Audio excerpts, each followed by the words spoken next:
నమస్కారం welcome to Sasha TV news ముందుగా headlines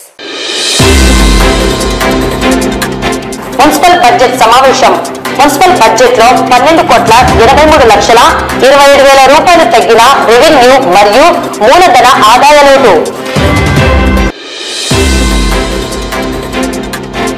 ప్రతి రైతు ప్రభుత్వం ద్వారా రైతుగా గుర్తింపు కలిగిన యూనిక్ ఐడి కార్డును పొందాలని సూచించిన ఏడీఏ డాక్టర్ రాజశేఖర్ శాంతినికేతన్ విద్యా సంస్థలో కమ్యూనికేషన్ కార్నివాల్ ఇంగ్లీష్ ఎక్స్పో ఈ నెల 20 నుండి 3 రోజుల పాటు వైభవంగా తిక్కస్వామి ఉరుసు మహోత్సవాలు బాలాజీ కాంప్లెక్స్ లోని వక్ఫ్ బోర్డు స్థలంలోని ఉర్దూ జూనియర్ కళాశాలను ఏర్పాటు చేయాలని కోరుతూ సంతకాల సేకరణ చేపట్టిన ప్రజా సమస్యలపై పోరాట కమిటీ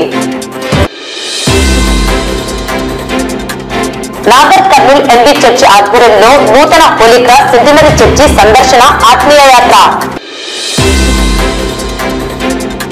నంద్యాలలో 20వ తేదీ వక్ఫ్ రక్షణ సమాజ భద్రత భారీ బహిరంగ సభ యాగంటి మహాశివరాత్రి బ్రహ్మోత్సవాల ఏర్పాట్లపై అధికారులతో సమీక్షా సమావేశం నేటి నుండి 11 రోజులు శ్రీశైల మల్లన్నకు విశేష వాహన సేవలు గ్రామోత్సవం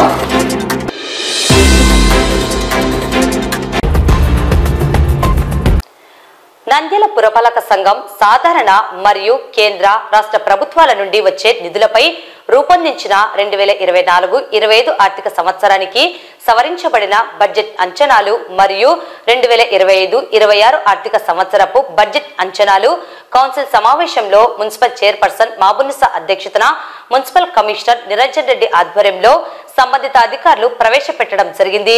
నేడు ప్రవేశపెట్టిన బడ్జెట్ నిధుల కేటాయింపులను మున్సిపాలిటీ సద్వినియోగం చేసుకుని పట్టణ అభివృద్ధి సాధించాలని మున్సిపల్ చైర్పర్సన్ పేర్కొన్నారు. కౌన్సిల్ సమావేశంలో ప్రవేశపెట్టిన బడ్జెట్ ను కౌన్సిల్ ఆమోదం తెలియజేయడం జరిగింది. 2024-25 సంవత్సరంలో ప్రవేశపెట్టిన బడ్జెట్ నందు రెవెన్యూ మరియు మూలధన రసీదుల ద్వారా 85,61,35,000 రూపాయలు వస్తుందని తెలియజేయడం జరిగింది. వచ్చే వనరులను తెలియజేయడం జరిగింది. ఈ సమావేశంలో ప్రవేశపెట్టిన బడ్జెట్ నందు గతం కంటే 10% ఆదాయం రావచ్చని అంచనాలు వేయాల్సింది పోయి దాదాపు గతం కంటే 12,83,27,000 రూపాయల లోటు చూపెట్టడం జరిగింది. బడ్జెట్ మూల సూత్రాన్ని పాటించలేదని కోఆప్షన్ సభ్యుడు పడకండ్ల సుబ్రహ్మణ్యం తెలియజేశారు. 1,20,00,000 అలాగే టౌన్ ప్లానింగ్ నుండి 3,02,00,000 స్టాంపు డ్యూటీ 10 కోట్లు కేంద్ర రాష్ట్ర ప్రభుత్వాల నుండి వచ్చే మూలధనంలో 15వ ఆర్థిక సంఘం నిధులు 20 కోట్లు ఎంపీ లాట్స్ నుండి 40 లక్షలు అన్నింటి ద్వారా 72,78,08,000 రెవెన్యూ రావడం జరుగుతుందని అంచనా చేశారు. రెవెన్యూ ఖర్చుల్లో భాగంగా ప్రధానంగా అవుట్ సోర్సింగ్ జీతాలకు 19,62,00,000 అమృత్ ఈఎంఐ 63,02,00,000 విద్యుత్ ఛార్జీలు 8,03,00,000 ఫ్యూయల్ ఛార్జీలు 1,76,00,000 సీసీ రోడ్లు డ్రైన్లకు 1 కోటి రూపాయలు ఇతర వాటికి కలిపి 47,75,39,000 కేటాయించడం జరిగింది. అలాగే మూలధనము నిధుల నుండి ఖర్చుల అంచనా ప్రధాన అంశాలకు సంబంధించి సీసీ రోడ్లు 7,50,00,000 సీసీ డ్రైన్లకు 5,50,00,000 సీసీ కల్వర్ట్లకు 1,20,00,000 వాటర్ డిస్ట్రిబ్యూషన్ కు 2,20,00,000 స్ట్రీట్ లైట్స్ కు 2,03,00,000 ఇతర వాటికి కలిపి 23,67,00,000 అంచనా చేశారు. మిగుల బడ్జెట్ 1,36,69,000గా తెలియజేశారు. కోఆప్షన్ సభ్యుడు సలాముల్లా మాట్లాడుతూ నంద్యాల మున్సిపల్ హాస్పిటల్ అభివృద్ధికి నిధుల కేటాయింపులు చేయాలని సిబ్బందిని ఏర్పాటు చేసి పునర్వైభవం తీసుకురావాలని కోరారు. ప్రత్యేకంగా పట్టణంలో పారిశుద్ధ్య నిర్వహణ డ్రైన్లు సిసి రోడ్లు మౌలిక సదుపాయ కల్పనకు నిధులను మరింత పెంచాలని కోరారు.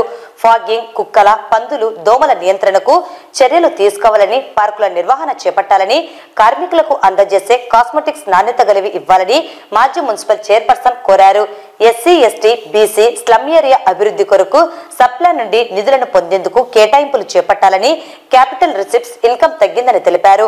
సమావేశంలో మున్సిపల్ వైస్ చైర్మన్లు గంగిశెట్టి శ్రీధర్ పాంశవలి కౌన్సిలర్లు కోఆప్షన్ సభ్యులు మున్సిపల్ అధికారులు పాల్గొన్నారు. సభకు నమస్కారం. ఈరోజు బడ్జెట్ సమావేశానికి చేసినందుకు నమస్కారం తెలియజేసుకుంటూ ఈరోజు మన యొక్క బడ్జెట్ను రెవెన్యూ రిసిప్ట్స్ కావచ్చు, క్యాపిటల్ రిసిప్ట్స్ కావచ్చు కలిపి 72,78,00,000తో ఈ యొక్క సంవత్సరానికి 25-26 సంవత్సరానికి అభివృద్ధి పదంలో నంద్యాలను నడపాలని చెప్పేసి ప్రవేశపెట్టారు అధ్యక్ష. గతంలో అయితే 24-25 అయితే అధ్యక్ష 85 కోట్లతో ఆ రోజు ప్రవేశపెట్టాం. కానీ ఈ రోజు చూస్తే 72 కోట్లకు వచ్చింది. అంటే దాదాపుగా 13 కోట్ల రూపాయలు తక్కువగా మన యొక్క బడ్జెట్ ఈ రోజు మనం ఇక్కడ ప్రవేశపెట్టాం అధ్యక్ష. కానీ ఆర్థిక శాస్త్రం ప్రకారము ప్రతి సంవత్సరము 10% బడ్జెట్ కంపల్సరీగా పెరుగుతూ రావాలనేటువంటి ఒక మూల సూత్రం అధ్యక్ష. కానీ మనమైతే ఈరోజు మరి 10% తక్కువగా బడ్జెట్ ని మనం ప్రవేశపెట్టాం. మరి దీనికి కారణాలు మరి ఎగ్జిక్యూటివ్ అథారిటీ వారి నుంచి ఒకటి కోరుతా ఉన్నా అధ్యక్ష. అలా అయితే 10% అంటే దాదాపుగా 10% పెరుగుతూ 10% పెరగాలి అధ్యక్ష. అంటే 20% వేరియేషన్ ఈ రోజు బడ్జెట్ లో కనపడతా ఉంది అధ్యక్ష. అది ఒకటైతే, రెండవది అధ్యక్ష, మనము రెవెన్యూ రిసిప్ట్స్ ను 12 పద్దుల ద్వారా దాదాపుగా 52 కోట్ల రూపాయలను ఎక్స్పెక్ట్ చేస్తా ఉన్నాం అధ్యక్ష. అదేవిధంగా క్యాపిటల్ రిసిప్ట్స్ అయితే 8 పద్దుల ద్వారా కేంద్ర రాష్ట్ర ప్రభుత్వాల నుంచి వచ్చేటువంటి నిధులు అధ్యక్ష.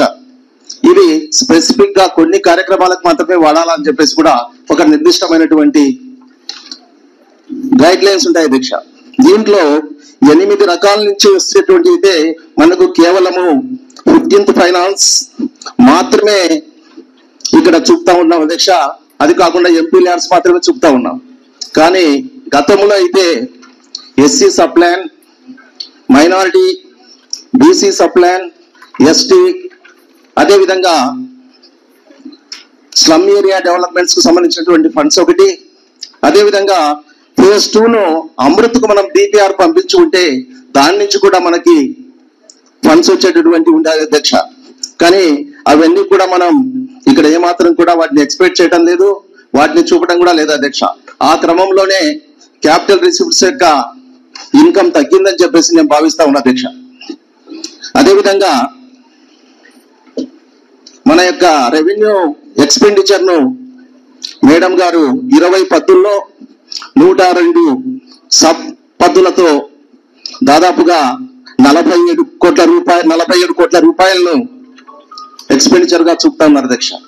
ఒక మంచి సూచనలను మాకు గౌరవ సభ్యులు తెలియజేయడం జరిగింది. తప్పకుండా ఇప్పుడు మనము ఫైనాన్షియల్ డిసిప్లిన్ అనేది తప్పనిసరిగా ఏ సంస్థ అయినా కానీ మెయింటైన్ చేయకపోతే ఇబ్బందులు ఎదుర్కొంటామనేది మనందరికీ తెలిసిన విషయమే. ఇక్కడ ఈ సంవత్సరం నుంచి మీ అందరి సహకారంతో మన బడ్జెట్ వాచ్ రిజిస్టర్స్ అనేవి ఇక్కడ మెయింటైన్ చేయడం లేదనేది నేను గమనించిన విషయము. ఈ బడ్జెట్ లో ఏదైతే మనం అలొకేషన్స్ ఇచ్చుకున్నామో ఈ అలొకేషన్ల వారిగా బడ్జెట్ వాచ్ రిజిస్టర్స్ అనేవి పెట్టించి ప్రతి కౌన్సిల్ సమావేశంలో కూడా ఈ నెలలో ఏదైతే మనం శాంక్షన్స్ తీసుకున్నామో ఆ శాంక్షన్స్ తీసుకున్న అమౌంట్ ను టోటల్ హెడ్ ఆఫ్ అకౌంట్ లో ఎంతైతే అలొకేషన్ ఇచ్చుకున్నామో దానిలోంచి తగ్గించి ఎంత బ్యాలెన్స్ ఉందనేది కూడా కౌన్సిల్ దృష్టికి కూడా ప్రతి సమావేశంలో ఆ ఐటమ్ వారిగా తీసుకొని వస్తాం. మన నంద్యాలలో ఒక మున్సిపల్ హాస్పిటల్ ఉంది అధ్యక్షం. అది మీకు తెలుసు, అందరికీ తెలుసు. దాదాపు అంటే 100 సంవత్సరాల పై నుంచి ఉంది. అది మున్సిపాలిటీ మెయింటైన్ చేసుకొస్తుంది.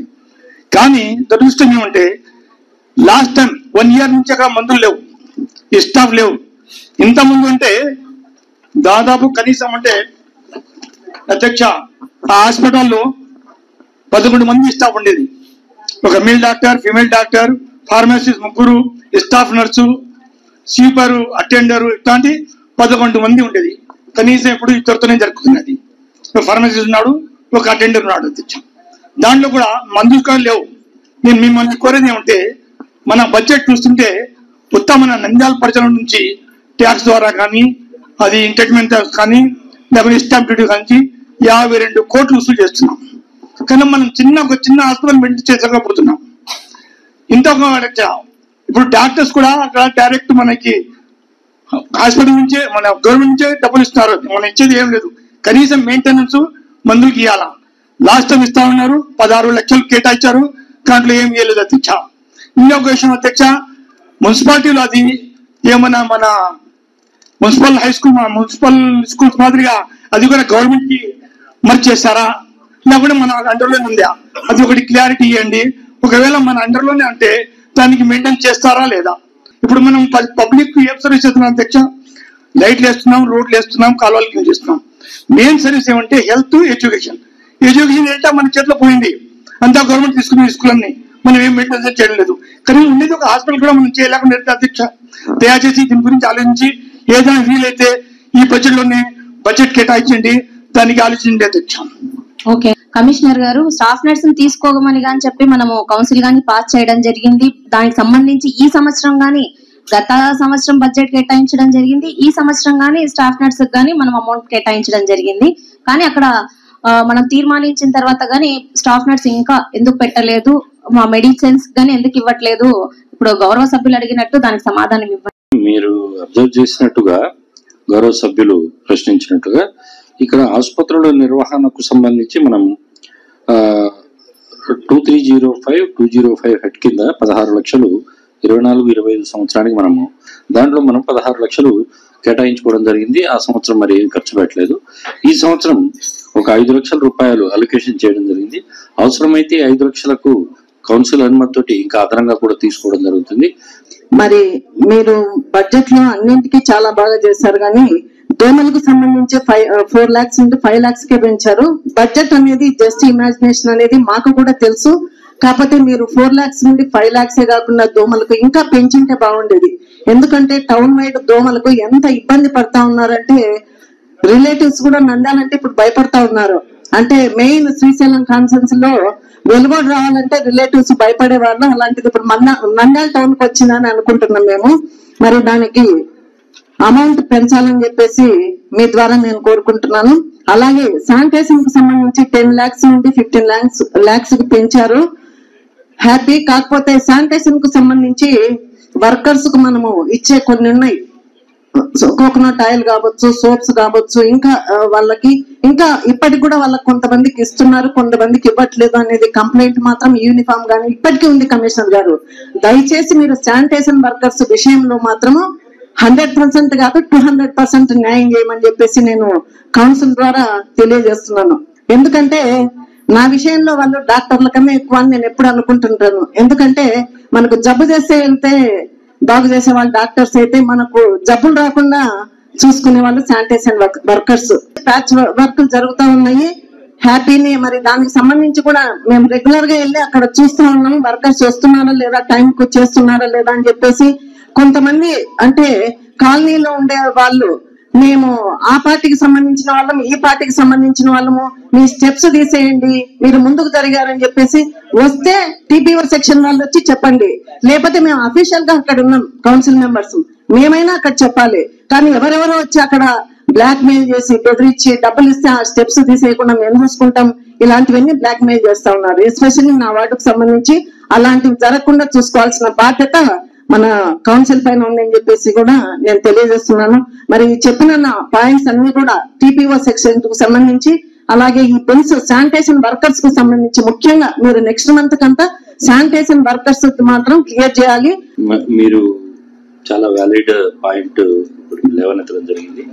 మున్సిపాలిటీ అంటే ముందు మున్సిపాలిటీ ప్రాథమిక బాధ్యతల్లో మంచినీటి సరఫరాతో పాటు పారిశుద్ధ్యం అనేది అత్యంత ముఖ్యమైనది. ఇప్పుడు మాలాంటి అధికారులు లేదంటే వాళ్ళకి కావలసిన ఏర్పాట్లు చేయడం, వాళ్ళకి సముచితంగా వాళ్ళని గౌరవించడం అనేది తప్పనిసరిగా మా అందరి బాధ్యత. మాకు తగు సూచనలు ఇవ్వడం, తద్వారా మీరు మమ్మల్ని మరింత వాడికి మేలు చేసేటట్లుగా చెప్పడం కూడా మేము ఆహ్వానిస్తున్నాం మేడం. 26కి సంబంధించి ఈ రోజు గౌరవ సభ్యుల సహాయ సహకారంతో మిగులు బడ్జెట్ ని మనం రూపొందించడం జరిగింది. దీన్ని చక్కగా వినియోగించుకొని నంద్యాల పట్టణ అభివృద్ధికి గౌరవ కౌన్సిల్ సభ్యులు అందరితో కలిసి ముందుకెళ్తామని సందర్భంగా తెలియజేసుకుంటూ ఈ బడ్జెట్ సమావేశాన్ని ముగిస్తూ కేంద్ర రాష్ట్ర ప్రభుత్వాలు నూతనంగా ప్రవేశపెట్టిన రైతుగా గుర్తింపు పొందేందుకు యూనిక్ ఐడి కార్డును అందజేయడం జరుగుతుందని, ఈ కార్డును సమీప వ్యవసాయ శాఖ కార్యాలయంలో మొబైల్ నంబర్ లింక్ కలిగిన ఆధార్ కార్డును తీసుకుని వెళ్లి రైతు గుర్తింపు కార్డును పొందుకోవచ్చునని వ్యవసాయ శాఖ సహాయ సంచాలకులు డాక్టర్ రాజశేఖర్ తెలిపారు. రైతు కార్డు పొందడం వల్ల కలిగే ప్రయోజనాలను వారు తెలిపారు. రైతులకు నమస్కారం. కేంద్ర రాష్ట్ర ప్రభుత్వాలు ప్రతిష్టాత్మకంగా రైతులకు సేవలు అందించే విధానంలో ప్రతి రైతుకు కూడా ఒక యూనిక్ ఐడి నంబర్ ఉండాలని మరి వ్యవసాయ శాఖ ఆదేశాలు జారీ చేయడం జరిగింది. అందులో భాగంగా ఇప్పటి వరకు జిల్లాలో దాదాపుగా 90,000 ఫార్మర్స్ రిజిస్ట్రేషన్ చేసుకున్నారు. మనకి ప్రతి పౌరునికి ఆధార్ కార్డు ఏ విధంగా ఉంటుందో అదే విధంగా ప్రతి రైతుకు కూడా ఒక ఐడి కార్డు ఉంటది. రైతు అనే ఒక విశిష్ట ధృవీకరణ పత్రం అనేది ఒక రైతుకు ఉంటది. ఆ రైతు మరి నేను రైతుననే సగౌరవంగా ఇతరులు కూడా చూపించుకోవడానికి ఆస్కారం ఉంది. వ్యవసాయాధికారులు గాని మిగతా ఎంప్లాయీస్ గాని వారు ఉద్యోగం చేస్తున్నారు కాబట్టి వారికి ఒక ఐడి కార్డు ఉంది. అదేవిధంగా రైతులకు కూడా ఒక ఐడి కార్డు గవర్నమెంట్ ఇవ్వాలని ఆలోచనలో ఉంది. ఈ కార్డు ద్వారా లాభాలు ఏంటంటే వ్యవసాయ అనుబంధ శాఖల్లో ఇంప్లిమెంట్ అవుతున్న మరి అమలు అవుతున్నటువంటి ప్రతి పథకానికి కూడా అర్హులు కావాలంటే రైతుగా ధృవీకరణ ఉన్నటువంటి ఆ నంబర్ కలిగినటువంటి రైతులకు మాత్రమే అందుబాటులోనికి రావడానికి ఆస్కారం ఉంది. కాబట్టి ఇప్పుడు మన సంక్షేమ పథకాలు అనేకంగా ఉన్నాయి. ఒకటి పంటల బీమా పథకం, అది పొందాలన్నా, పంట నష్ట పరిహారం పొందాలన్నా, వ్యవసాయ యాంత్రీకరణలో ఏదైనా పొందాలన్నా, రాబోయే రోజుల్లో రైతులు ఎరువులు తీసుకోవాలన్నా కూడా రైతాంగానికి ఒక విశిష్ట మరి సంఖ్య, ఒక ధృవీకరణ పత్రంతో పాటు వారికి ఇచ్చేటువంటి యూనిక్ ఐడి నెంబర్ అవసరము. ఐడి నెంబర్ తీసుకోవడానికి ఇప్పుడు వ్యవసాయ శాఖ తర్వాత రైతు సేవా కేంద్రాల్లో ఉన్నటువంటి సిబ్బంది రిజిస్ట్రేషన్ చేస్తా ఉన్నారు. తర్వాత పిఎం కిసాన్ ముఖ్యంగా 24వ తేదీ 20వ విడత పడడానికి ఆస్కారం ఉన్నటువంటి సందర్భం. ఒకవేళ ఆ ఐడి నెంబర్లు ఉన్న వారికి పిఎం కిసాన్ వేస్తారంటే మరి ఐడి నెంబర్ పొందినటువంటి రైతులకు చాలా ఇబ్బందికరంగా ఉంటది. కాబట్టి మా సిబ్బంది 24 గంటలు అందుబాటులో ఉన్నారు. వారి దగ్గరికి మీరు ఆధార్ కార్డు, భూమికి అదే విధంగా మీ యొక్క ఆధార్ కార్డుకు లింక్ అయినటువంటి మొబైల్ నెంబర్, మీరు ఏ మొబైల్ నెంబర్ తో అయితే మీ లావాదేవీలు చేసుకుంటున్నారో ఆ నంబర్ 3 తీసుకుని వ్యవసాయ శాఖ సిబ్బంది దగ్గరికి వెళ్తే 5 నిమిషాలు కూడా పట్టదు, వెంటనే మీకు రిజిస్ట్రేషన్ మరి చేస్తున్నాం. ఇప్పటి వరకు చాలా సందర్భాల్లో మన డివిజన్ 6 డివిజన్ పరిధిలో దాదాపుగా 10,000 మంది వరకు రిజిస్ట్రేషన్ అయినారు. ఆ జిల్లా పరిధిలో 1,00,000 దాటుతా ఉంది. కాబట్టి మిగతా రైతు సోదరులకు కూడా మేము కోరేది ఏంటంటే వ్యవసాయ శాఖ సిబ్బందికి మీరు ఈ తీసుకొని వెళితే ఖచ్చితంగా మీకు రిజిస్ట్రేషన్ చేస్తాము. మీకు ఒక సంఖ్య వస్తుంది. ఆ సంఖ్యను బట్టే వ్యవసాయ శాఖ ద్వారా లబ్ధి పొందుతారని తెలియజేస్తున్నాం. ఇది చాలా అవసరమైనటువంటి ప్రక్రియ. ఈ ప్రక్రియను మీరు కూడా త్వరపడి చేసుకోవాలని మరి మీ అందరికి విజ్ఞప్తి చేస్తున్నాను. ఏదైనా మరి డౌట్లు ఉంటే గానా, అనుమానాలు ఉంటే ఏడీఎక్ గానీ లేదంటే ఏఓలకు గానీ వ్యవసాయ శాఖ సిబ్బందిని ఎవరిని అడిగినా వీటి విషయమే తగిన సూచనలు సలహాలు ఇస్తారు. రైతు సోదరులు తప్పక ఈ అవకాశాన్ని సద్వినియోగం చేసుకోవాలని కోరుతున్నాం. నంద్యాల సంజీవనగర్లోని శాంతినికేతన్ విద్యా సంస్థలో కమ్యూనికేషన్ కార్నివాల్ అనే కార్యక్రమంలో భాగంగా English expo school director Ramya Reddy, correspondent Sudhakar ఆధ్వర్యంలో దాదాపు 100 ప్రాజెక్టులను విద్యార్థులు రూపొందించి వాటిని ప్రదర్శించడం జరిగింది. ఈ కార్యక్రమం ద్వారా విద్యార్థులలో ఆంగ్ల భాష అభివృద్ధి, ఆసక్తి పెంపొందించడం జరుగుతుందని కరెస్పాండెంట్ సుధాకర్ తెలిపారు. స్కూల్ సంజీవనగర్ నందు ఈరోజు కమ్యూనికేషన్ కార్నివాల్ పేరు మీద ఈరోజు ఒక ఇంగ్లీష్ ఎక్స్పో నిర్వహించడం జరుగుతుంది. ఈ ఎక్స్పోలో different participants different kinds of expos ని, ప్రాజెక్ట్స్ ని ప్రజెంట్ చేయడం జరిగింది. సో ఇంత చక్కగా ఈ కార్యక్రమాన్ని ఆర్గనైజ్ చేస్తున్నటువంటి రమ్య మేడం కి మరియు వాళ్ళ టీమ్ కి మనస్ఫూర్తిగా అభినందనలు తెలియజేస్తున్నాను. అలానే in the process of making this expo peer group ఏనేమి, టీచర్స్ ఇంటరాక్షన్స్ ద్వారా కానీ, so in preparing the project చాలా విషయాలు విద్యార్థులు నేర్చుకుంటారు. ముఖ్యంగా ఇంగ్లీష్ లాంగ్వేజ్, శాంతినికేతన్ గ్రూప్స్ లో ఎప్పుడు ఇంగ్లీష్ లాంగ్వేజ్ కి హైయెస్ట్ ప్రయారిటీ ఉంటుంది. అందులో భాగంగా ఈ పెద్ద ఈవెంట్ మోర్ దాన్ 100 ప్రాజెక్ట్స్ ని ఈరోజు పిల్లలు ఎక్స్పోలో ఎగ్జిబిట్ చేయడం జరుగుతుంది.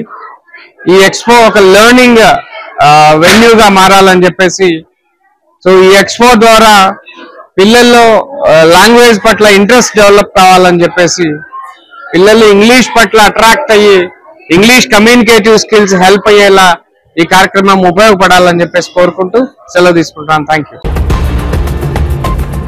నంద్యాల పట్టణంలో ప్రజా సమస్యలపై పోరాట కమిటీ ఆధ్వర్యంలో బాలాజీ కాంప్లెక్స్ లోని వక్ఫ్ బోర్డు స్థలంలోని ఉర్దూ జూనియర్ కళాశాలను ఏర్పాటు చేయాలని కోరుతూ శోభా హోటల్ ప్రక్కన సంతకాల సేకరణ కార్యక్రమం చేపట్టడం జరిగింది. నంద్యాల పట్టణంలో గత 7 సంవత్సరాలుగా మైనార్టీ ఉర్దూ జూనియర్ కళాశాలకు సొంత భవనాలు లేకపోవడం దారుణమని ప్రజా సమస్యలపై పోరాట కమిటీ నాయకులు ఎస్ఎండి రఫీ, ఆకుమల రహీం, షేక్ రియాజ్, మహబూబ్ బాషా, మన్యం జానయ్య, అర్షద్ పేర్కొన్నారు. ఈ సందర్భంగా వారు మాట్లాడుతూ నంద్యాల పట్టణంలో మైనార్టీ ఉర్దూ కళాశాల ఏర్పడి 7 సంవత్సరాలు దాటినా కూడా నేటికి సొంత భవనం లేక విద్యార్థులు ఇబ్బందులు పడుతున్నారని తెలిపారు. ప్రభుత్వ మహిళా జూనియర్ కళాశాలలో కేవలం 2 గదులలో ఉర్దూ జూనియర్ కళాశాల నడపడం దారుణమన్నారు. 2018లో నంద్యాలలో ఉర్దూ జూనియర్ కళాశాల మంజూరు చేయడం జరిగిందన్నారు. మైనార్టీ శాఖ మంత్రి ఫరూక్ చొరవ చూపి ఉర్దూ జూనియర్ కళాశాలను నంద్యాల నడిబొడ్డున ఉన్న బాలాజీ కాంప్లెక్స్ వక్ఫ్ బోర్డు స్థలంలోని మాజీ ఇక్రా పాఠశాలలో కొనసాగించాలని డిమాండ్ చేశారు. సొంత భవనం లేక 2 గదులలో ఇబ్బందులు ఎదుర్కొంటున్నటువంటి మైనార్టీ విద్యార్థులకు శాశ్వత భవనంగా ఈ భవనాన్ని రాష్ట్ర ప్రభుత్వం కృషి చేయాలని డిమాండ్ చేశారు. ఈ సంతకాల సేకరణ అయిన తర్వాత సంతకాల సేకరణ కాపీలను సీఎం, ముఖ్యమంత్రికి మరియు ఉప ముఖ్యమంత్రి పవన్ కళ్యాణ్, విద్యాశాఖ మంత్రి నారా లోకేష్, మైనార్టీ శాఖ మంత్రి, న్యాయశాఖ మంత్రికి ఇవ్వడం జరుగుతుందని తెలిపారు. మరి నంద్యాల జిల్లా కేంద్రంలో కార్యవర్గం అంతా కూడా కలిసి పోరాటం చేస్తూ ఉన్నాము.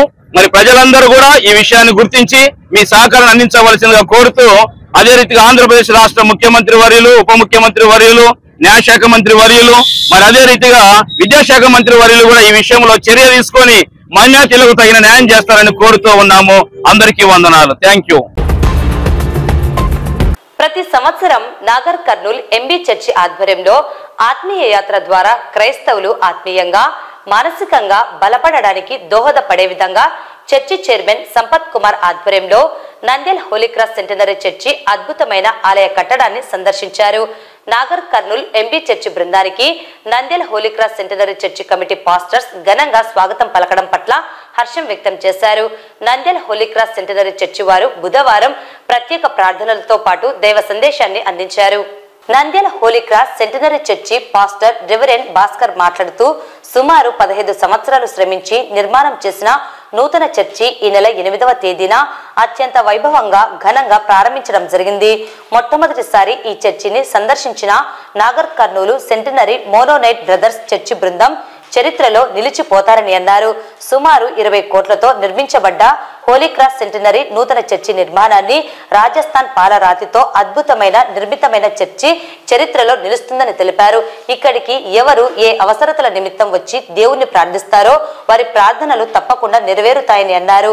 ఈ ప్రత్యేక ప్రార్థనలో నంద్యాల చర్చి చైర్మన్ జోసఫ్ బాబు, ట్రెజరర్ స్టీఫెన్, చర్చి పాస్టర్లు, నాగర్ కర్నూలు నుండి ఎంబీ చర్చి విశ్వాసుల బృందం సుమారు 300 మంది నూతన ఆలయాన్ని సందర్శించారు. హోలీ క్రాస్ సెంటనరీ చర్చి నిర్మాణము ఫిబ్రవరి నెల 8వ తేదీన జరిగినది. ఈ చరిత్రాత్మకమైనటువంటి ఈ యొక్క చర్చి నిర్మాణం అనేటటువంటిది గత 10 సంవత్సరముల నుంచి కొనసాగుతూ ఉంటున్నది. అయితే ఇందులో ప్రత్యేకత ఏమంటే, తెలుగు రాష్ట్రాలలో ఎక్కడా లేనటువంటి విధంగా ఈ ఆధునిక కాలంలో దేవాలయాలను, మందిరములను ఈ మొట్టమొదటిగా ఇంత పెద్ద చర్చి 2000కు పైగా కూర్చుని ఒకేసారి ఆరాధన చేసుకోగలిగినటువంటి ఆ కెపాసిటీ కలిగినటువంటి రాతి కట్టడాన్ని ఈ తెలుగు రాష్ట్రాలలో మొట్టమొదటిగా నిర్మించడం అనేటటువంటిది జరిగింది. పాత కాలంలోనికి పూర్వము మనం వెళ్తే తెలుగు రాష్ట్రాలలో రాతి కట్టడములలో ఉన్నటువంటి చర్చి పేరెన్నిక కలిగినటువంటిది మెదక్ చర్చి ఒక్కటే. దాని తదుపరి ఈ యొక్క కాలములో ఈ చర్చి నిర్మించడం అనేటటువంటి జరిగింది. దాదాపుగా 20 కోట్లకు పైగా ఈ యొక్క కాస్ట్ కావడం అనేటటువంటి జరిగింది. ఇందులో ఉపయోగించినటువంటి కలప బల్లార్షి వెళ్ళి అక్కడి నుంచి తీసుకొని వచ్చారు. ఇక్కడ మార్బుల్స్ ఇవన్నీ కూడా రాజస్థాన్ నుంచి తీసుకొని వచ్చారు. మనం ఉపయోగించినటువంటి రాయి యాపిల్ నుంచి ప్రత్యేకంగా దాన్ని తీసుకుని వచ్చి నిర్మించడం జరిగింది. కాబట్టి ఇది ఒక చరిత్రాత్మకమైనటువంటి చరిత్ర. ఇంతకు ముందు మనం వెళ్తే ఈ ఎస్పీజీ మిషనరీస్ వారు పాత చర్చిని నిర్మించారు, హోలీ క్రాస్ కెథీడ్రల్. దాని నమూనానే ఇక్కడ పెద్దగా చేసి కట్టడం జరిగింది. ఎందుకంటే ఇక్కడ కాంగ్రిగేషన్ ఎక్కువైనారు, అంత ఆరాధన చేసుకోవడానికి కన్వీనియంట్ గా లేదు, బయట కూర్చుంటున్నారు, ఆరాధనలో పాల్గొనలేకపోతున్నారు. కాబట్టి వారికి అనుకూలంగా ఈ యొక్క విస్తీర్ణము పెంచి ఈ యొక్క కట్టడం జరిగింది మందిరాన్ని. దీన్ని ప్లాన్ చేసినటువంటి మొట్టమొదటి ఇంజనీర్ సంపత్ గారు, ఆయన క్రీస్తులను నిద్రించున్నారు ఇంజనీర్ గారు. అయినప్పటికీ దాని భారమంతా కమిటీ వారు మరియు ఈ church construction committee secretary treasurer గారు, సెక్రటరీ బైల ప్రభుదాస్ గారు, ట్రెజరర్ జోషి గారు, అసోసియేట్ ట్రెజరర్ స్టీఫెన్ సార్ గారు మరియు చైర్మన్ చాప్లిన్ బాబు గారు, రెవరెండ్ కొత్త మాస్టర్ జోసఫ్ బాబు గారు మరియు వారి దగ్గర పనిచేస్తున్నటువంటి 6 మంది గురువులు, సంజయ్ మధుబాబు గారు, పాల్రాజరావు బాబు గారు, యువరాజ్ బాబు గారు, భాస్కర్ రావు బాబు గారు, స్వరూప్ బాబు గారు మరియు సంఘమంతా కృషి చేసి కట్టుకోవడం అనేటటువంటిది జరిగింది. దీనిని రానున్న దినములలో హిస్టారికల్ ప్లేస్ గా, ఒక పుణ్యక్షేత్రముగా చేయాలనేటటువంటిది ఆలోచన ఉంటున్నది. కుల మత వర్గ భేదములు లేకుండా ప్రతి ఒక్కరు ఇక్కడికి వచ్చి భక్తుల యొక్క కోరికలను కోరుకొని దేవుని యొక్క ఆశీర్వాదాలు పొందుకొని వారి దేవుని యొక్క ఆశీర్వాదాలు వారి కోరికలు తీర్చుకోవాల్సిందిగా మేము కోరుకుంటున్నాం. అదే రీతిగా మొట్టమొదటిసారిగా భాగముగా ఈ చరిత్రలో ఒక చరిత్రగా నిలబడినటువంటిది ఏమంటే, తెలంగాణ ప్రాంతం నుంచి నాగర్ కర్నూలు నుంచి ఈ రోజు 3 బస్సులు వేసుకొని దాదాపుగా 500 మందికి పైగా భక్తులు వచ్చినారు. వారే మొట్టమొదటి యాత్రికులు ఈ సెంటినరీ చర్చికి. కాబట్టి ప్రియమైన వాళ్ళారా, అందరూ చర్చిని దర్శించండి, దీని యొక్క ప్రత్యేకతను గమనించండి, దేవుని యొక్క దీవెనలు పొందండి. Thank you very much. Nandyal పట్టణం సాయిబాబా నగర్ ప్రాంతంలో వెలిసిన తిక్కస్వామి ఉరుసు మహోత్సవాలు ఈ నెల 20వ తేదీ నుండి 3 రోజులు నిర్వహిస్తున్నట్లు దర్గా కమిటీ సభ్యులు పేర్కొన్నారు. 20వ తేదీ గంధం, 21వ తేదీ ఉరుసు, 22వ తేదీ విచ్చేసిన భక్తాదులకు అన్నదాన కార్యక్రమం, సేవా కార్యక్రమాలను చేపట్టనున్నట్లు తెలిపారు.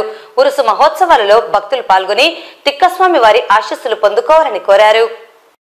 నంద్యాల సాయిబాబా నగర్ నందు వెలిసినటువంటి తిక్కస్వామి దర్గా ఉరుసు మేళ ఈ నెల 20వ తేదీ గంధం, 21వ తేదీ ఉరుసు, 22 మన గొప్ప అన్నదాన కార్యక్రమాలు, పలు సేవా కార్యక్రమాలు తిక్కస్వామి దర్గా కమిటీ వారి ఆధ్వర్యంలో జరుగుతున్నాయి. కావున భక్తాదులందరూ తిక్కస్వామి దర్శించుకొని ఆయన ఆశీస్సులు తీసుకొని ఆయన యొక్క కృపకు పాత్రలు కావాలని చెప్పేసి కోరుకుంటున్నాము. మరి అదేవిధంగా ఎవరైనా దాతలు ఎవరైనా ఉంటే డైరెక్ట్ గా తిక్కస్వామి దర్గా కమిటీ వాళ్ళకి అన్నదాన కార్యక్రమాలు, పలు సేవా కార్యక్రమాలు చేస్తున్నారు కాబట్టి వారి విధానాలను డైరెక్ట్ గా తిక్కస్వామి కమిటీ వారికి అందజేయాలని చెప్పేసి కోరుకుంటూ తిక్కస్వామి ఆయన ఆశీస్సులు ప్రతి ఒక్కరికి ఉండాలని చెప్పేసి మనస్ఫూర్తిగా जिसमें शहर मुंबई के मशहूर खव्वाल मुजम्मिल दराज आएंगे और अपना कलाम सुनाएंगे और हफ्ता इतवार पीर के दिन ज़ियारतें चलेंगे। लिहाजा तमाम शहर नंद्याल के तमाम लोगों से बिला मज़हब मिल्लत इस बाबरकत महफिल में शिरकत कर अपनी अपनी मुरादों को हासिल करें और इस उसको कामयाब बनाए। अस्सलाम वालेकुम। సాయిబాబా నగర్ నంద్యాల పట్టణంలో స్వామివారి ఉర్సు మేళ ఫిబ్రవరి 20వ తేదీన గురువారం రోజు సాయంత్రం పగిర్ల మేళతో అతి వైభవంగా దండం మహోత్సవం నిర్వహించబడుతుంది. ఫిబ్రవరి 21 స్వామివారి ఉర్సు జరుగును. ఫిబ్రవరి 22, 23, 24 జాతరలు జరపబడతాయి. ఫిబ్రవరి 21వ తేదీ రాత్రి 10 గంటలకు కవాలి గానం జరుగుతుంది. శుక్రవారం, శనివారం తేదీ రాత్రి 7 గంటలకు అన్నదాన కార్యక్రమం నిర్వహించబడుతుంది. కుబ్రా షాదిఖానాలో భక్తులందరూ పాల్గొని స్వామివారికి కృపకు పార్కులు కావాలని ఆశిస్తున్నాము. నంద్యాలలో 20వ తేదీ వక్ రక్షణ సమాజ భద్రత భారీ బహిరంగ సభను జయప్రదం చేయండి ఎస్డిపిఐ ఉపాధ్యక్షులు హఫీజ్ అతావుల్లా ఖాన్ పిలుపునిచ్చారు. దేశంలో ముస్లిం సమాజం ప్రస్తుతం ఒక అత్యంత క్లిష్టపరమైన సమస్యను ఎదుర్కొంటున్నదన్నారు. ప్రస్తుత కేంద్రంలో ఉన్న ఎన్డీఏ ప్రభుత్వం వక్ సవరణ బిల్లు 2024 ద్వారా వక్ ఆస్తులను స్వాధీనం చేసుకోవడానికి అన్ని విధాలుగా ప్రయత్నిస్తున్నదని ఆంధ్రప్రదేశ్ ఎస్డిపిఐ ఉపాధ్యక్షులు అతావుల్లా ఖాన్, రాష్ట్ర ప్రధాన కార్యదర్శి అన్వర్ బాషా పేర్కొన్నారు.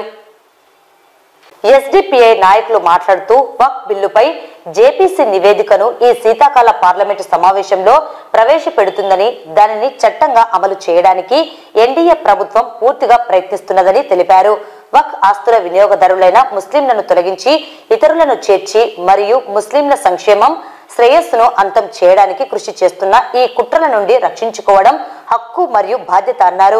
ఈ వక్ఫ్ సవరణ బిల్లులోని కొన్ని ప్రమాదకరమైన నిబంధనలు వినియోగదారులచే వక్ఫ్ ఆస్తుల నమోదు, వక్ఫ్ బోర్డుల్లో ముస్లిమేతరులను చేర్చడం, వక్ఫ్ ట్రిబ్యునల్ రద్దు చేయడం, వక్ఫ్ సంబంధిత న్యాయ వ్యవస్థను జిల్లా కలెక్టర్కు అప్పజెప్పడం, వక్ఫ్ సంబంధిత శాఖలలో మహిళలను చేర్చడం లాంటి చట్టాలను ఈ బిల్లు ద్వారా ఎన్డీఏ ప్రభుత్వం పూర్తిగా ప్రయత్నిస్తున్నదని, ఇలాంటి నిబంధనలు వక్ఫ్ ఆస్తుల భద్రతకు తీవ్రమైన ముప్పును కలిగిస్తాయి. ముస్లిం సమాజం ఏకమై ఈ ఫాసిస్టు విధానాలపై పోరాడాలని పిలుపునిచ్చారు. ఈ కార్యక్రమంలో ఎస్డిపిఐ రాష్ట్ర ఉపాధ్యక్షులు చాంద్ బాషా, రాష్ట్ర ప్రధాన కార్యదర్శి మొహమ్మద్ గనీ, రాష్ట్ర కార్యదర్శి మొహమ్మద్ తౌహీర్ పాల్గొన్నారు. टारगेट करके नए नए कवानीन लाने की कोशिश कर रही है। वक्फ तरमीमी बिल के जरिए वक्फ की जायदादों को हड़पने की कोशिश कर रही है। आज हमें इसकी हिफाजत हमारे लिए बहुत जरूरी है। लिहाजा social democratic party of India की जानिब से इसके इस उन्वान के तहत वक्फ की हिफाजत और समाज की सलामत, इसके तहत में बड़ा कैंपेन जो है शुरू किया है। अभी ज्वाइंट पार्लियामेंट कमेटी जेपीसी जो कि वक्फ अमेंडमेंट बिल को राज्यसभा और पार्लियामेंट के अंदर पेश किया है, अगर ये बिल पास हो जाएगी तो ये मुसलमानों के लिए बहुत बड़ा खतरा है।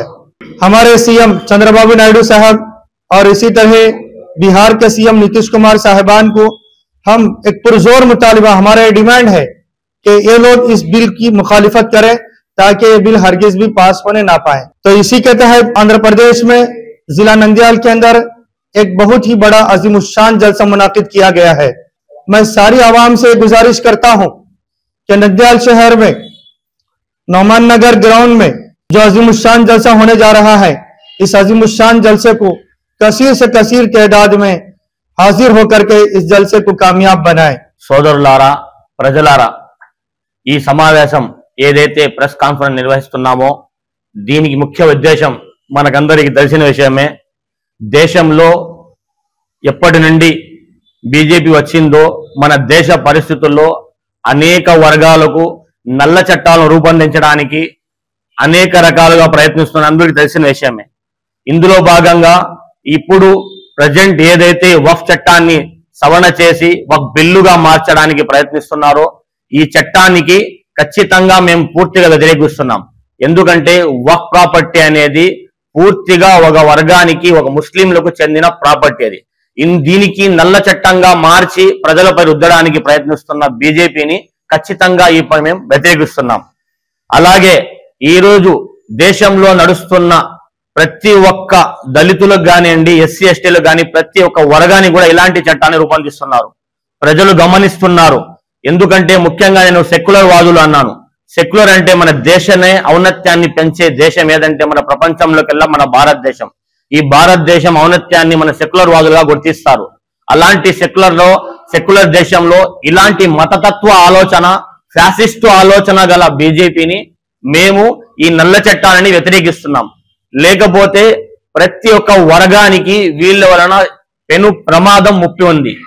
ఇప్పుడు social democratic party of India దేశవ్యాప్తంగా ఈ కాన్సెప్ట్ తో ఏదైతే వక్ఫ్ రక్షణ సమాజ భద్రత అనే ముద్దాతో తీసుకొని ఈ కాన్సెప్ట్ తో దేశవ్యాప్తంగా అనేక కార్యక్రమాలు నిర్వహిస్తున్నాం. రానున్న రోజుల్లో ఇలాంటి వాటిని మేము ఖండించకపోతే ఈ రోజు ఒక ముస్లిం కమ్యూనిటీకి జరుగుతుంది అనుకోకండి, ప్రతి ఒక్క వర్గానికి, ప్రతి ఒక్క కమ్యూనిటీకి అనేక నల్ల చట్టాలు రూపొందిస్తున్న బీజేపీ తీరైతే ఖచ్చితంగా మారదు. అప్పుడైతే మనం ఏదైతే రాజ్యసభలో రానున్న ఏదైతే పార్లమెంట్ లో వస్తున్నారో ఈ బిల్లుని ఖచ్చితంగా మన ఓట్లు పొంది, ముస్లిం ఓట్లను పొంది ఎంపీలుగా ఎమ్మెల్యేలుగా చలామణి అయ్యి కూర్చుంటున్నారో వాళ్ళ ఆలోచన ఎలా ఉండాలి? ప్రజలందరూ సమస్యలపై చర్చించి ఈ వర్గానికి, ఈ కమ్యూనిటీకి, ఈ వక్ఫ్ చట్టానికి ఏదైతే చేస్తే ప్రజలకు ఇబ్బంది కలుగుతుందో అలాంటి నల్ల చట్టాలకు వ్యతిరేకంగా పోరాడే బాధ్యత ఎవరికుందంటే మన పార్లమెంట్ సభ్యులకు ఉంది. అందుకనే మేము ఎస్డిపిఐ పార్టీ నుంచి ప్రజలందరికీ, ఈ నాయకులకి అందరికీ హెచ్చరిస్తున్నాము. అలాగే ప్రజలందరికీ ఆహ్వానిస్తున్నాము. ఖచ్చితంగా ఈ కార్యక్రమాన్ని మీరందరూ రేపు జరుగుతున్న కార్యక్రమాన్ని నంద్యాలలో ఈ కార్యక్రమం జయప్రదం చేయవలసిందిగా మరీ కోరుకుంటున్నాను. ధన్యవాదాలు. నంద్యాల జిల్లా బనగానపల్లె మండలం యాగంటి శ్రీ ఉమామహేశ్వర స్వామి దేవస్థానంలో ఈ నెల 25, 26, 27 తేదీలలో జరిగే మహాశివరాత్రి బ్రహ్మోత్సవాల ఏర్పాట్లపై రాష్ట్ర రోడ్లు భవనాల శాఖ మంత్రి బిసి జనార్దన్ రెడ్డి వివిధ శాఖల అధికారులతో సమీక్షా సమావేశాన్ని నిర్వహించారు. ఈ సందర్భంగా మంత్రి బిసి జనార్దన్ రెడ్డి మాట్లాడుతూ బ్రహ్మోత్సవాల నిర్వహణ విషయంలో ప్రతి ఒక్కరూ చిత్తశుద్ధితో భక్తులకు ఎలాంటి అసౌకర్యం రాకుండా చూడాలని అన్నారు. ప్రధానంగా క్యూలైన్ ఏర్పాట్లు, పారిశుద్ధ్యం, వైద్యం, ఆరోగ్యం విషయంలో ప్రత్యేక శ్రద్ధ వహించాలని ఆయన ఆయా శాఖల అధికారులను ఆదేశించారు. అదేవిధంగా బ్రహ్మోత్సవాల్లో వరుసగా 25, 26, 27 తేదీల్లో 3 రోజులు వాహనదారుల నుండి టోల్గేట్ వసూలు చేయవద్దునని ఆయన ఆదేశించారు. భక్తులకు విక్రయిస్తున్న లడ్డూలో నాణ్యత లోపించిందని ఆరోపణలు వచ్చాయని పేర్కొంటూ బ్రహ్మోత్సవాల సమయంలో తానే సొంత ఖర్చుతో 3 రోజుల పాటు ఉచిత లడ్డూలను అందజేస్తామని అన్నారు. ఇతర రాష్ట్రాలకు మహారాష్ట్ర, కర్ణాటక, తెలంగాణ చుట్టుపక్కల ప్రాంతాల నుంచి కూడా వేలాదిగా భక్తులు వచ్చినటువంటి సమయంలో అక్కడ నుంచి వచ్చే భక్తులకు అతిథులందరికీ కూడా అన్ని సదుపాయాలు కల్పించాలి. ఏ లోపాలు రావాలని ఉద్దేశంతో ఈరోజు అధికారులతో సమీక్ష చేసుకుని ఏర్పాటు జరిగింది. ఈ శిక్షణ అమూల్యాన్ని పోయిన దగ్గర కూడా దాదాపు 20 లక్షలు కూడా నష్టపోతున్నారు. కానీ ఏదైనా భక్తులు ముఖ్యమైన వారి మనోభావాలు మొదటి ఉద్దేశంతో మొట్టమొదటిసారిగా శ్రీశైలంలో తీసేయాలి. శ్రీశైలం కూడా ఎందుకంటే మంచిగా చూసాం కాబట్టి ఇక్కడ కూడా తీయాలని మా వాటితో పాల్గొనైనా 20 లక్షల రూపాయలు ఇవ్వగలని భక్తులు భక్తులు చాలా ఊరిలో కావాలి, ఎన్ని డబ్బులు ఇస్తారు వ్యవస్థలు భగవంతులు ఇస్తారు. ఆ సదుపాయంలో భాగంగా భక్తులు ప్రజలు కూడా ఈ యొక్క విజయవాడ చేస్తాము. వచ్చినటువంటి భక్తులు అదేవిధంగా స్థానికంగా ఉన్నటువంటి ఎవరైతే ఉన్నారో ఈ చుట్టుపక్కల ప్రజలందరూ వినండి మనది. ఎందుకంటే మీరందరూ కూడా ముందుగా మనం చూడాల్సిన కూడా ప్రోత్సాహంగా ఉంటాము.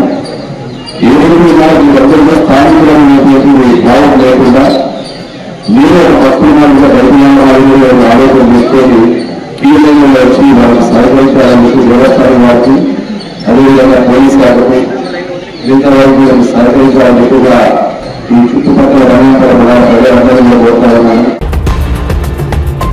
ఇలా కైలాసమైన శ్రీశైల మహాక్షేత్రం మహాశివరాత్రి బ్రహ్మోత్సవాలకు ముస్తాబైంది. 11 రోజుల పాటు ఎంతో వైభవంగా జరిగే ఈ వేడుకలకు ఉదయం యాగశాల ప్రవేశంతో బ్రహ్మోత్సవ క్రతువులు ప్రారంభమవుతాయి. బ్రహ్మోత్సవాల సందర్భంగా జ్యోతిర్లింగ స్వరూపుడైన మల్లికార్జున స్వామికి విశేష అర్చనలు, మహాశక్తి స్వరూపిణి అయిన బ్రహ్మరాంబాదేవికి ప్రత్యేక పూజలు, స్వామి అమ్మవార్లకు వివిధ వాహన సేవలు నిర్వహిస్తారు. ఈ ఉత్సవాలను పురస్కరించుకొని పలు ధార్మిక, సాంస్కృతిక కార్యక్రమాల నిర్వహణకు ఏర్పాట్లు చేశారు. ఇప్పటికే ఉభయ దేవాలయాలను వివిధ రకాల పుష్పాలతో, విద్యుత్ దీపాలతో సుందరంగా అలంకరించారు. అలాగే ప్రధాన ఆలయానికి ఎదురుగా క్షేత్ర పరిధిలో ముఖ్యమైన కూడళ్లలో స్వామి అమ్మవారి చిత్రపటాలను విద్యుత్ దీపాలతో అలంకరించారు. మహాశివరాత్రి బ్రహ్మోత్సవాల్లో భాగంగా నేటి ఉదయం 9 గంటలకు యాగశాల ప్రవేశంతో ఉత్సవాల క్రతువులు ప్రారంభమవుతాయి. శ్రీశైలంలో విశేష వాహన సేవలు ఇలా: 20వ తేదీ భృంగి వాహన సేవ, 21న హంసవాహన సేవ, 22న మయూర వాహన సేవ, 23న రావణ వాహన సేవ, 24న స్వామి అమ్మవార్లకు పుష్పపల్లకి సేవ, 25న గజవాహన సేవ, 26న ప్రభోత్సవం, నంది వాహన సేవ, రాత్రి 10 గంటలకు లింగోద్భవ కాల మహాన్యాస పూర్వక ఏకాదశ రుద్రాభిషేకం, పాగాలంకరణ, కళ్యాణోత్సవం, 27న స్వామి అమ్మవార్లకు రథోత్సవం, తెప్పోత్సవం, 28న బ్రహ్మోత్సవాలకు పూర్ణాహుతి, సాయంత్రం ధ్వజారోహణ, మార్చి 1న అశ్వవాహన సేవ, పుష్పోత్సవం, శయనోత్సవం, ఏకాంత సేవ, రుద్ర పారాయణలు నిర్వహించబడతాయని ఈవో శ్రీనివాసరావు, ఉప ప్రధాన అర్చకులు శంకరయ్య స్వామి పేర్కొన్నారు. అలాగే సాయంత్రం 5:30 గంటలకు సాయంకాల అర్చనలు, అగ్ని ప్రతిష్టాపన, అంకురార్పణ నిర్వహిస్తారు. రాత్రి 7 గంటలకు భేరి పూజ, భేరి తాండనం, సకల దేవత హ్వానపూర్వక ధ్వజారోహణ, ధ్వజపట ఆవిష్కరణ నిర్వహించి బ్రహ్మోత్సవాలకు అంకురార్పణ చేస్తారు. శ్రీకాళహస్తి దేవస్థానం నుండి స్వామి అమ్మవార్లకు పట్టు వస్త్రాలు సమర్పించనున్నారు. విచ్చేసిన భక్తులకు అన్ని ఏర్పాట్లను చేపడుతున్నారు.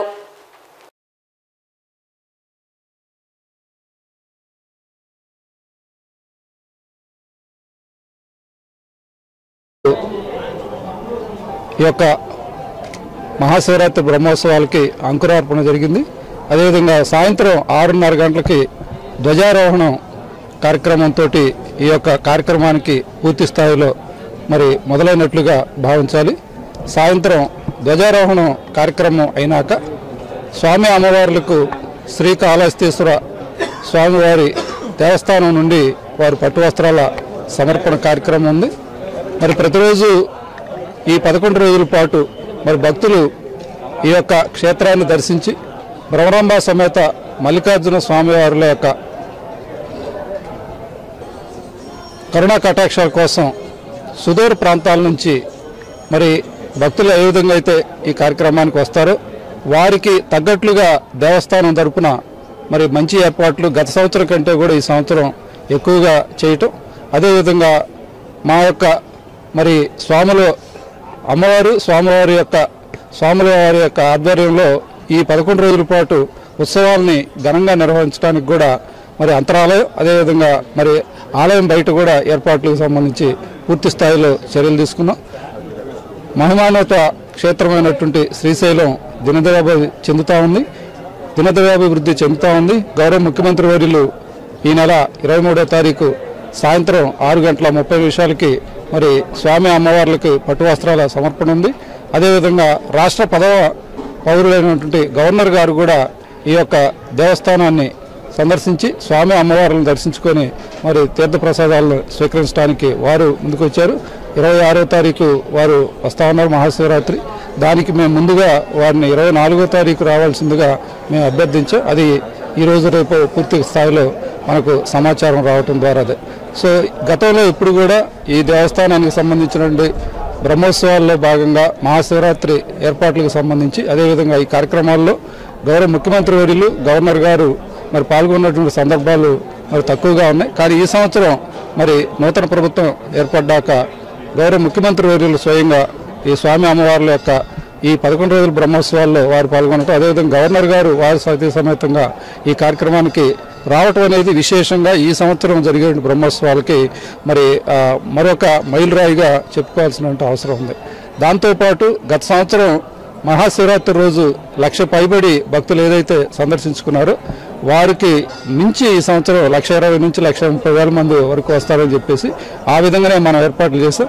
అదేవిధంగా ఆల్రెడీ శివదీక్షా పరులు ఎవరైతే ఉన్నారో ఇరుముడు కట్టుకున్నటువంటి శివదీక్ష స్వాములు మన చంద్రావతి కళ్యాణ మండపంలో వారు శాద్దీరి అక్కడి నుంచి వారు వార్తలు ముగించే ముందు ముఖ్యాంశాలు మరోసారి. మున్సిపల్ బడ్జెట్ సమావేశం. మున్సిపల్ బడ్జెట్ లో 12,83,27,000 రూపాయలు తగ్గిన రెవెన్యూ మరియు మూలధన ఆదాయ లోటు.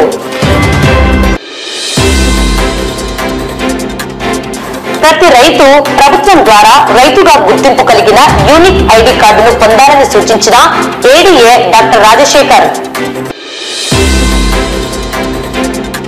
శాంతినికేతన్ విద్యా సంస్థలో కమ్యూనికేషన్ కార్నివాల్ ఇంగ్లీష్ ఎక్స్పో. ఈ నెల 20 నుండి 3 రోజుల పాటు వైభవంగా తిక్కస్వామి ఉరుసు మహోత్సవాలు. బాలాజీ కాంప్లెక్స్ లోని వక్ఫ్ బోర్డు స్థలంలోని ఉర్దూ జూనియర్ కళాశాలను ఏర్పాటు చేయాలని కోరుతూ సంతకాల సేకరణ చేపట్టిన ప్రజా సమస్యలపై పోరాట committee. Nagar Kurnool MB church ఆధ్వర్యంలో నూతన హోలికా సిద్ధిమతి చర్చి సందర్శన ఆత్మీయ యాత్ర. నంద్యాలలో 20వ తేదీ వక్ఫ్ రక్షణ సమాజ భద్రత భారీ బహిరంగ సభ.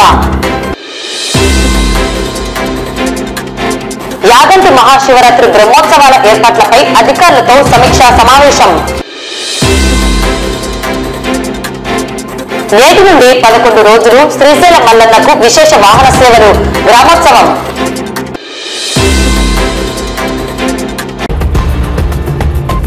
ఈ వార్తలు ఇంతటితో సమాప్తం. నమస్కారం.